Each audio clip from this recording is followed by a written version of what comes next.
नमस्कार, मैं त्रिभुवन शर्मा और आप देख रहे हैं एटी समाचार। तो चलिए शुरुआत करते हैं इस वक्त की प्रमुख खबर से। अयोध्या में राम मंदिर निर्माण समिति की बैठक में शामिल होने अयोध्या पहुंचे निर्माण समिति के अध्यक्ष निरिपेंद्र मिश्रा ने राम मंदिर निर्माण की जानकारी देते हुए बताया कि परकोटा में बन रहे 6 मंदिर जिस पर कलश रखना है उसकी भी पूजा हो चुकी है। 6 अप्रैल तक वहां पर भी कलश रख दिया जाएगा। उन मंदिरों में भी देवी देवताओं की मूर्ति भी रख दी जाएगी। धीरे धीरे हम अपने लक्ष्य की तरफ बढ़ रहे हैं। विलम्ब जरूर हुआ है और अब हम अपने लक्ष्य तक पहुंच गए हैं। यात्री सुविधा केंद्र में गोस्वामी तुलसीदास की मूर्ति का अनावरण कर दिया गया है।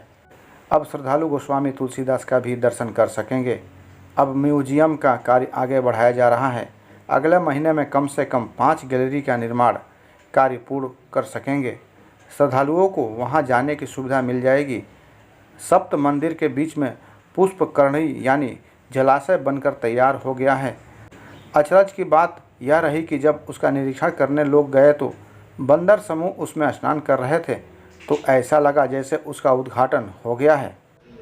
परकोटा में जो 6 मंदिर हैं उस पर जो कलश रखना है उसकी भी पूजा हो गई है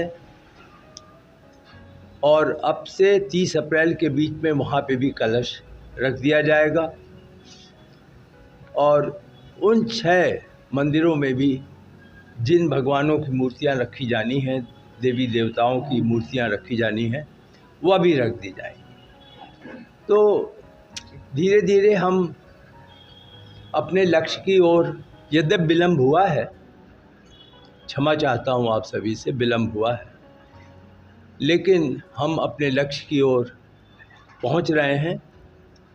आज भी कार्यक्रम है, गोस्वामी तुलसीदास जी की मूर्ति का भी अनावरण होगा और उसके बाद श्रद्धालु उनका दर्शन कर सकेंगे। तो एक और दिशा में एक कदम आज उठ जाएगा। कल हम सभी ने मिलकर के संग्रहालय में अब कार्य को आगे बढ़ाने पे चर्चा की।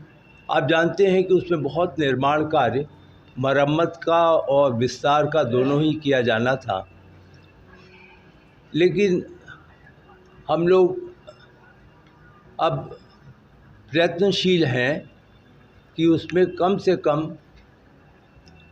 5 गैलरी का कार्य अगले 3 महीने में यदि हम पूर्ण कर सकें तो वहाँ पर भी हम श्रद्धालुओं को एक सुविधा मिल सकेगी कि वो वहाँ पर जाएंगे। अब तक के लिए बस इतना ही। फिर मिलते हैं ऐसे ही खास खबरों के साथ। तब तक के लिए नमस्कार और आप देखते रहें एटी समाचार।